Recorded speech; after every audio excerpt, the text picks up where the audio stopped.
살인하지 말라 하는 게 십계명의 6번째 계명이죠. 분명히 이 살인이 너무나 큰 죄이기 때문에 하나님은 살인하지 말라 계명 속에 넣어서 우리에게 주셨습니다. 이 살인이라고 하는 죄가 아주 오래된 죄죠. 가인과 아벨, 이 형제 간에서 형이 동생을 돌로 쳐 죽이는 사건이 최초의 살인 사건이었어요. 그만큼 오래된 인간의 죄입니다. 가인의 7대 후손 라멕은 소년이 자기 몸에 상처를 입혔다고 해가지고 그 아이를 죽여버렸는데요. 여러분, 그 아이를 죽이는 거기에는 어마어마한 분노가 있었을 것 같아요. 화를 팍 내면서 감히 내 몸에 이렇게 상처를 입혔다고, 그러면서 이렇게 죽여놓고는 뻔뻔해져 가지고 더 큰 소리를 치고요, 자랑하고 노래를 만들어서 부르잖아요. 이 살인죄가 인간의 죄악 가운데 정말 오래된 죄라고 하는 것을 우리가 볼 수 있습니다. 신혜 씨, 신혜 목사님 봐야지. 혼자말 하지 말고 목사님 자꾸 설교 잘 집중해 들어야 돼. 그리고 설교 시간에 이제 내일부터는 노트를 갖고 와서 설교를 좀 적으세요. 네? 듣고 가면 다 잃어버리니까, 금방 잃어버리니까 잘 듣고 또 듣는 것을 적어서 혼잣말 하지 않도록 자꾸 스스로 노력해야 됩니다. 자, 이런 살인이라고 하는 것이 너무나 큰 죄죠. 그래서 하나님께서 우리에게 살인하지 말라는 계명을 주셨는데요. 자, 이것이 이제 예수님께서는 이걸 뭐라고 말씀하십니까? 분명히 그게 하나님의 말씀이지만은 살인하지 말라고 하는 그것만 가지고 문자적으로 나는 살인하지 않아야 되겠다, 살인하지 않았다, 이걸로 내가 이걸 다 지킨 게 아니라는 거예요. 예수님께서는 이 말씀의 의미, 이 계명을 주신 의미를 더 깊이 파고들어서 하나님께서는 이게 우리를 서로 사랑하라는 말씀을 그렇게 주셨다는 거죠. 그래서 여러분 여기 6장에 이제 여러 가지 계명을 말씀을 하지만 끝에 여러분 43절 가보세요. 또 내 이웃을 사랑하고 내 원수를 미워하라 하였다는 것을 너희가 들었으나 나는 너희에게 이르노니 너희 원수를 사랑하며 너희를 박해하는 자를 위하여 기도하라. 계속해서 사랑에 관한 이야기를 하시면서 48절에 뭐라고 합니까?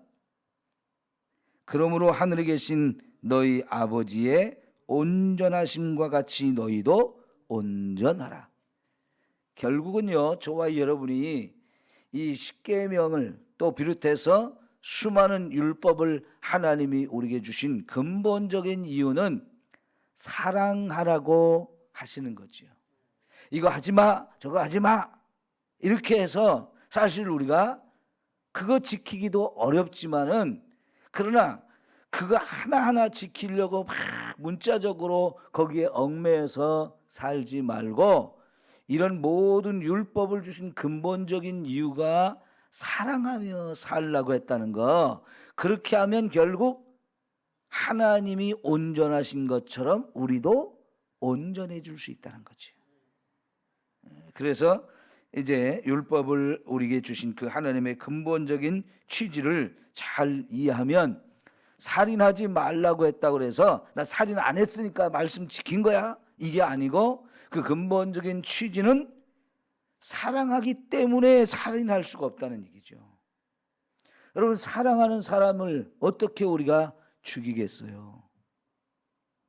그러니까 예수님께서는 형제에게 노하는 자마다 심판을 받게 되고 형제를 대하여 라가라 하는 자는 공회에 잡혀가게 되고 미련한 놈이라 하는 자는 지옥불에 들어가게 되리라. 형제를 대해서 분노하는 것 자체, 그죠? 분노하면 이미 그것은 조금만 더 가면 이제 죽이는 거죠. 마치 라멕이 그랬던 것처럼, 가인이 그랬던 것처럼, 그러면서 살인이 되어지는 거죠. 이 분노하는 것이 지나치면 이제 욕을 하게 되고요.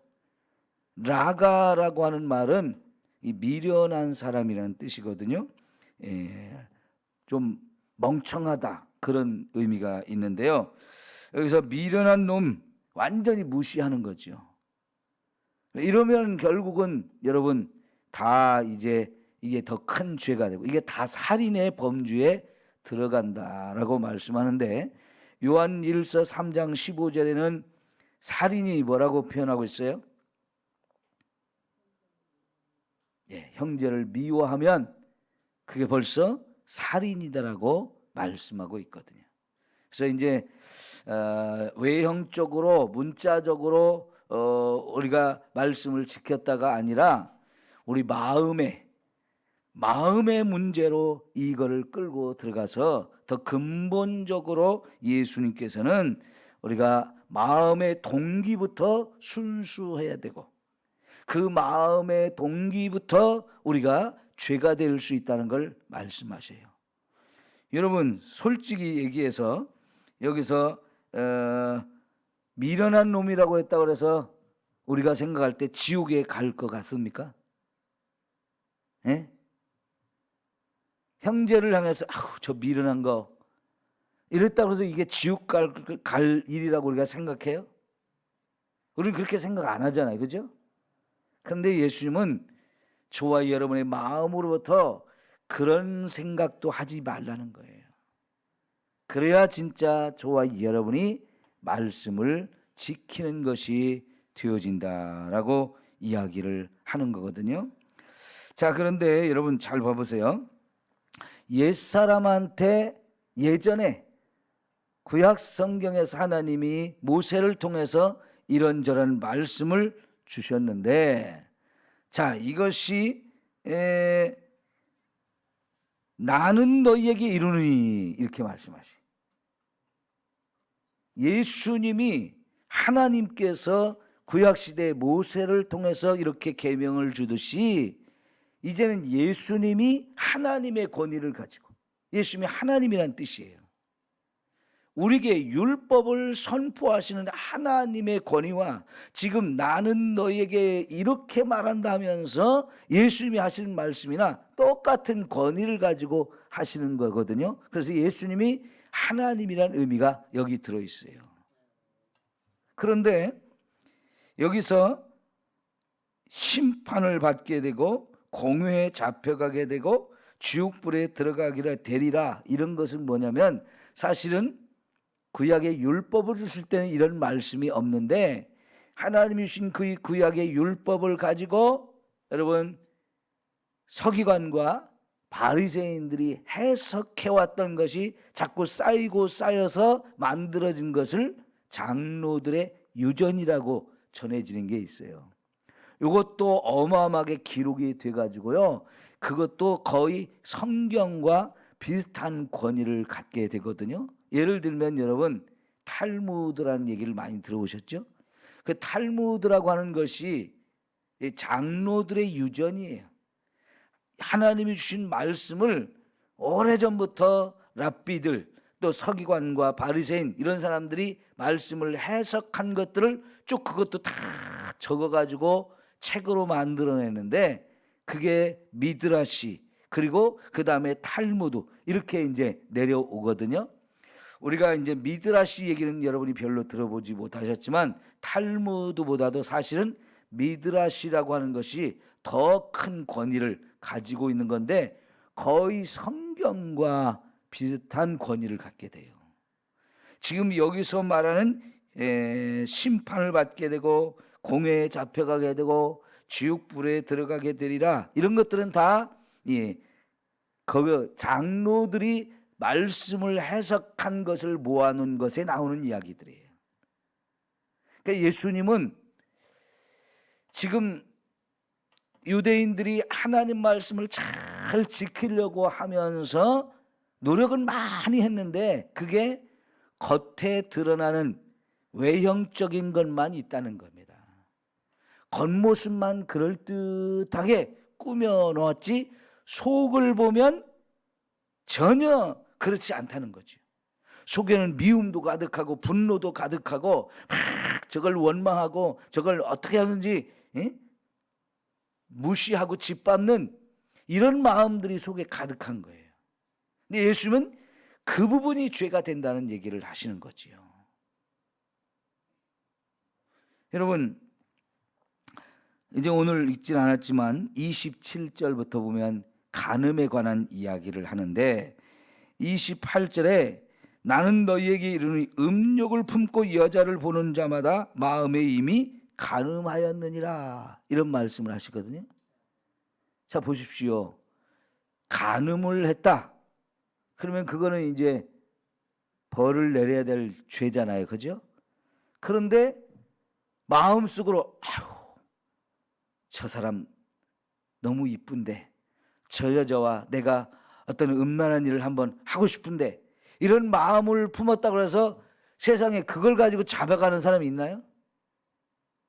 당신 마음에 그런 거 품었지? 하면서 그걸 잡아가고 죄라고 말할 사람이 있나요? 여러분, 그러면 어떻게 하겠어요? 지금 여기 앉아있는 사람 하나도 없죠.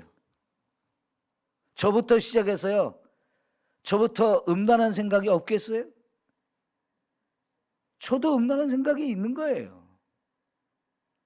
여기 있는 저와 여러분, 그런 음란한 생각을 한 번도 안 하고 사는 사람이 있나요? 우리 그걸 문제 삼으면 다 감옥에 가 있어야 돼요. 근데 분명히 하나님은 그것도 보신다는 거예요. 그러니까 세상 법정으로 저와 여러분이 죄가 되지 않는다고, 거기서 우리를 끌고 가지 않는다고 해서 나는 죄 안 졌어, 이럴 게 하나도 없는 거지요. 하나님이 보시고 있다는 것을 우리가 보라는 거예요. 여러분, 하나님께서 우리가 죄를 지면 분명히 여기 있는 것처럼 지옥에 가는 거예요. 지옥에 있을까요, 없을까요? 여기 분명히 지옥의 말씀을 말씀하고 있거든요. 여러분, 이 이혼, 음란에 관한 이야기를 하실 때 29절과 30절에 보면 온몸이 지옥에 던져지지 않는 것이 유익하다. 온몸이 지옥에 던져지지 않는 것이 유익하다는 말을 2번이나 하고 있는데요. 여러분, 지옥은 분명히 있어요. 근데 이 지옥에 보낼 수 있는 분이 누구예요? 하나님이거든요. 그러니까 우리가 죄라는 문제를 생각할 때 하나님이 저와 여러분을 지옥에 멸하실 수 있는 권세를 가지신 분이라는 것을 우리가 자꾸 생각을 해야 죄가 무섭다는 걸 생각하고 아우, 나 죄 안 져야지, 이런 마음을 갖게 되는데, 지금의 사람들은요, 지옥이라는 걸 자꾸 무시해버리는 거예요. 너무. 그래서 죄 짓는 게 너무 쉽게 돼요. 오늘 저와 여러분이 정말 하나님이 심판자라는 생각을 가지고 내 마음을 살피시는 분, 그죠? 다윗을 선택하고 사울을 패할 때 하나님은 겉을 보시는 분이 아니고 중심을 보신다고 그랬죠. 외모를 보는 게 아니고 중심을 보신다고 그랬는데, 그 중심을 보시는 하나님이 지금 나의 이 중심도 다 살핀다는 걸 우리가 생각하면서, 여러분, 정말 겉으로 나 살인 안 했으니까 이걸로 끝난 것이 아니라는 거. 내 마음속에 이런 분노를 품고 있고 미워하고 있고 자꾸 남을 무시하고 이런 마음을 가지면 이것도 하나님 앞에 죄가 된다는 사실. 내가 사랑이 없기 때문에 그걸 가지고 하나님이 우리를 죄를 말씀하실 수 있다는 걸 생각하면서 진짜 하나님 앞에 우리가 이왕에 예수 믿을 때 온전하게 되려고, 온전한 사람이 되려고 힘써야 된다는 거죠. 그러나 여러분, 우리 정말 온전하게 될 수 있나요? 예? 마음으로는 우리가 원해요. 하나님이 온전하심처럼 우리도 온전하라고 했으니까 온전하게 살려고 막 원하고 노력도 합니다. 근데 안 되잖아요. 그죠? 그래서 우리는 어떻게 해야 됩니까? 그 못한 것을 가지고 자꾸 찾아서 회개해야 되고요. 더 나아가서 그럼에도 불구하고 포기하지 않고 하나님, 내가 정말 말씀대로 살기를 원합니다. 그런데 나 못해요. 못하니까 어떻게 해야 돼요? 성령의 충만함을 힘입어야 돼요. 성령께서 나를 도와주셔야 말씀대로 살 수 있는 은혜가 주어지는 거예요. 내 힘, 내 노력, 내 열심만 갖고는 안 되기 때문에 성령님이 나오셔서 내게 오셔서 나를 도와주세요. 저의 마음과 생각을 지켜주시고 제가 갈 길을 인도해 주시고 어떻게 살아야 되는지 자꾸 이끌어 주셔서 말씀대로 살게 해주세요. 이 성령의 충만함이 그래서 우리에게 필요한 거예요. 나의 연약함을 자꾸 인정하면서 하나님, 나는 못합니다. 도와주세요. 나 좀 붙들어 주세요. 이러면서 성령의 인도하심을 따라갈 때에 이 말씀을 제대로 순종하는 사람이 되어질 줄 믿습니다. 자, 그러면서 23절부터 26절까지 보면 예물을 제단에 드리려다가 거기서 내 형제에게 원망 들을 만한 일이 있는 것이 생각나거든 예물을 제단 앞에 두고 먼저 가서 형제와 화목하고 그 후에 와서 예물을 드려라 그랬어요. 여러분, 이 예물을 드린다는 것은 예배를 드린 거예요.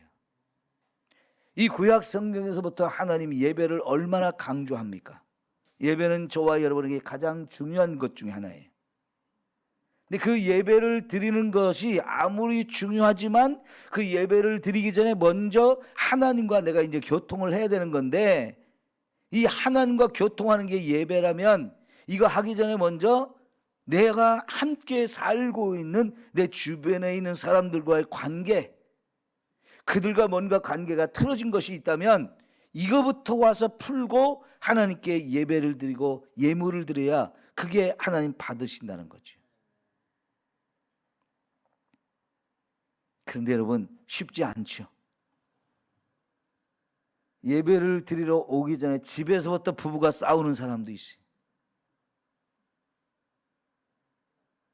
한 자리에 앉아서 예배를 드리고 있는데 아이고, 저 집사 뒷꼭지만 봐도 기분이 상해서 교육이 싫다, 이런 사람도 있거든요.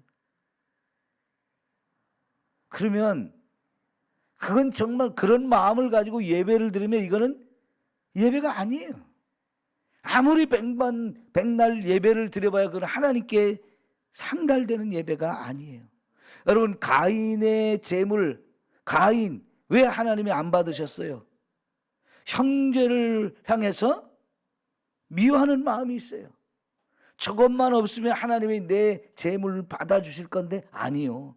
그 때문에 그런 게 아니고 내 마음속에 믿음도 없거니와 내 마음속에 형제를 향한 이런 원망하는 마음, 미워하는 마음이 있으니까 하나님이 나와 내 제물을 받지 않으시는 거거든요.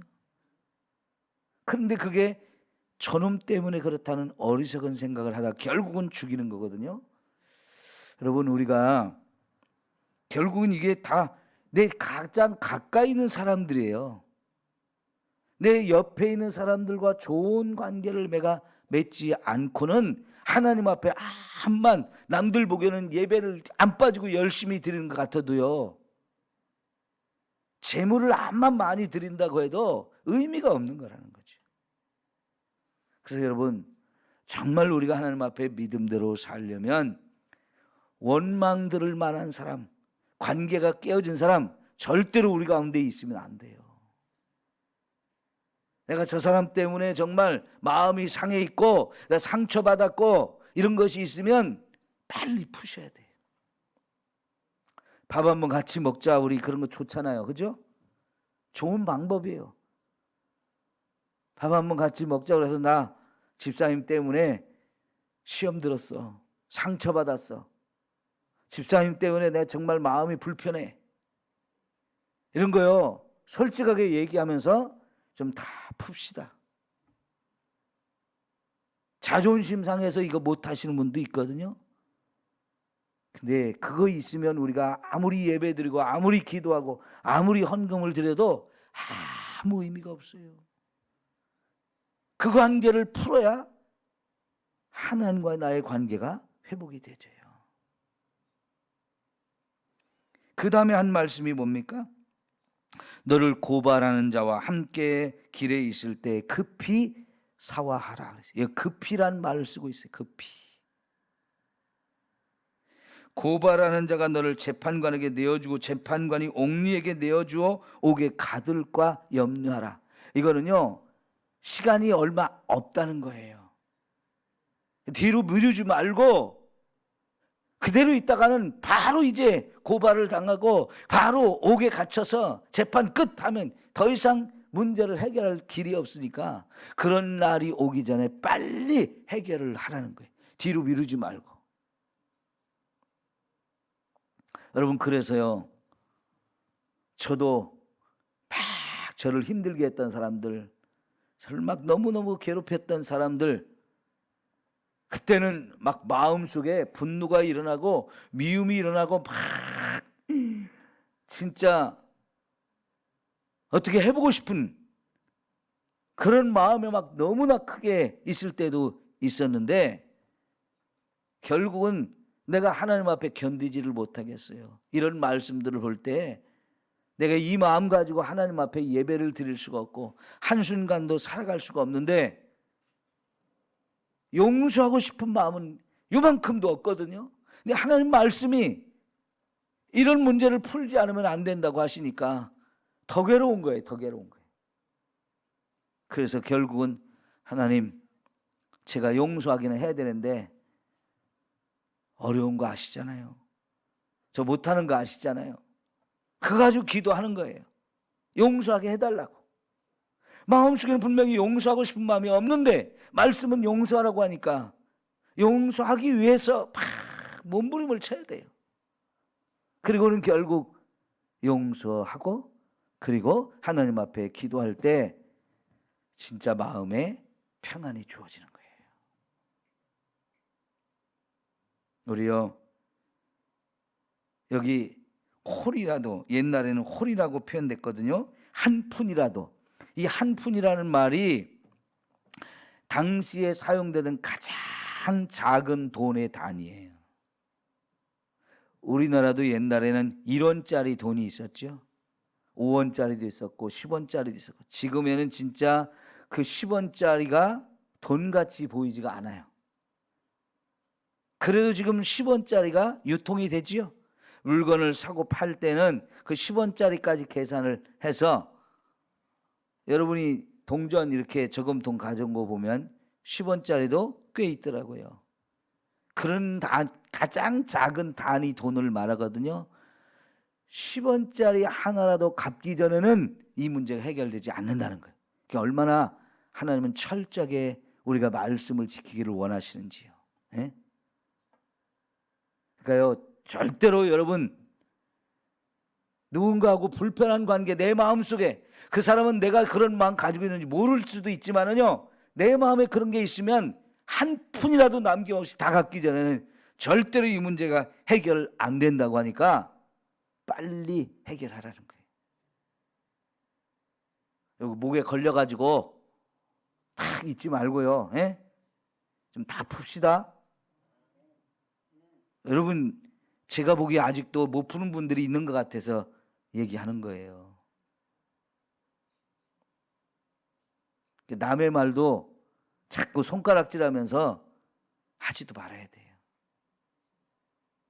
저 사람이 어떻고 저쩌고 남의 말 할 것도 없고 비판하고 정죄하고 이런 것도 할 것 없고요. 진짜 우리 내 마음이 청결하도록. 마음이 청결한 사람은 어떤 복을 받아요? 하나님을 본다 그랬어요. 그 하나님을 봐야 될 거 아니에요, 우리가. 근데 마음이 청결하지 못하면 하나님을 볼 수가 없어요. 여러분, 도자기를 만드는 사람들이 명품을 만들기 위해서 가마에서 도자기를 꺼낸 다음에 막 살펴보면서 조금이라도 흠이 있으면 그냥 가차없이 깨트리잖아요. 그런 마음이 저와 여러분의 마음이 돼야 돼요. 내 마음에 조금이라도 흠이 있으면 안 돼요. 요즘에 요 앞집 아저씨 보니까요, 새 차를 사셨어요. 새 차를 사가지고는 이제는 꼭 자기 집 안에다가 주차를 딱 해요. 대문 딱 닫아 놓고. 전에 흔차 있을 때는 꼭 교회 주차장에다가 내놨거든요. 그 왜 그럴까요? 이미 흠집이 많이 났거든요. 그러니까 누가 차를 건드리든 말든 그냥 편안하게 탔어요. 근데 새 차 사고부터는 자기 집 안에 꼭 갖다 넣어놔요. 이거 그 안에다 주차하려면 자기 집 대문은 열고 주차하고 또 닫고, 이게 귀찮아서, 귀찮은 일인데도 꼭 자기 집 안에다가 주차를 해요. 왜 그럴 것 같아요? 조금이라도 기스나는 거 싫어가지고, 누가 손댈까 봐. 처음 차 산 사람들 다 그래요. 처음 차 사면 이거 누가 기스낼까 봐 얼마나 신경 쓰는지 몰라요. 그런 마음이 우리 마음을 그렇게 살펴보는 마음이 돼야 돼요. 기도합시다.